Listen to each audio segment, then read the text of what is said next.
So there's a challenge that's happening out there where you're out there running your short-term rental business, and what ends up happening is that you put yourself in this position, you've done the work, you're growing, but all of a sudden your staff cannot keep up with your own growth, and you end up in this situation where you're like, man, I need more cleaning people, or the cleaning people that you have isn't quite working out well.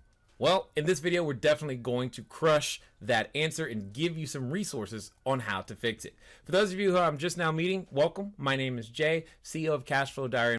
What we do here is we help you become a bigger, better, badder entrepreneur in the real estate space, leveraging strategies like short-term rentals, using platforms like Airbnb, HomeAway, Booking.com, and many, many, many others. I myself currently operate an extensive portfolio and have hosted many tens of thousands of guests over the years, and we share our experience with a lot of our students inside of a Q&A, and that's what we're going to show you here right now in this particular video.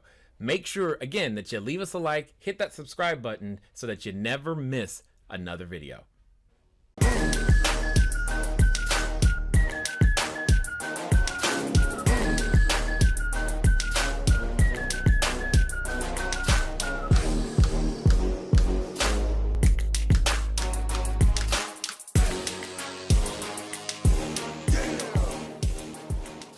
Mike, what's going on? Jay, having an issue with a cleaning crew that can't handle the volume of bookings.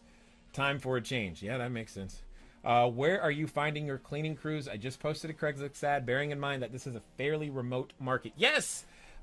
Mike, what this is, I think, I don't know, October? Somewhere. Anyway, when we were letting everybody know that we were going to be making the switch away from Toki. Hopefully you've completed that, okay? And don't forget to actually cancel your account, all right? So when it comes to finding more cleaners, the best way, and you guys know I believe this, the best way to find them is to audition them. So that's the first thing.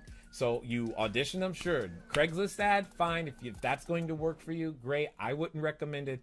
I would start with a B&I chapter in your area. That's the first place I'm going to look. Second, I'm going to go to a site that many of you should be using, even if only to communicate with your existing cleaners. Okay, so hear me clearly. I'm not saying pay them any money. I'm not saying any of that.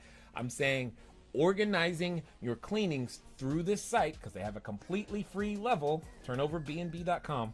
Completely free. Hear me, free. I just said free. Okay, so you have no excuse not to do it other than you're lazy. You don't want to take the time to set it up, but it will protect you in the long run. Why? Because you can talk to your existing cleaners at no additional cost. Okay. Second, if you do run into the situation that Mike is talking about, what it is, it becomes an auction site to where the other cleaners in the area or whoever willing to come to the area can bid on your individual reservations and individual cleanings, unit by unit, reservation by reservation. So you can then get a volume of auditions going at the same time. So the first place, like I said, Mike, I'm going to go is to, like I said, whatchamacallit? What did I say? B&I. That's the first place I'm going to go. I'm going to look in a B&I chapter to find that person first. If I can't find it there, or if I just want to have more options, I'm going to go over to Turnover B&B. I'm going to put 1, 2, 3, 12, all of my listings are there. So that at any moment, like right now, if I get a reservation right now, I know I can go and just turn that one reservation into an auction, a job that many people will auction or will bid on. And I can give them a checklist and have them go. That's called peace of mind, and that's why I like it. So keep that in mind. Ladies and gentlemen, it has been fun talking to you guys today. I thank you for your time, your attention. Keep asking your questions, because we want to make sure that you have exactly what you need. With that being said, it's been fun talking to you guys today. I look forward to talking to you soon. Until next time.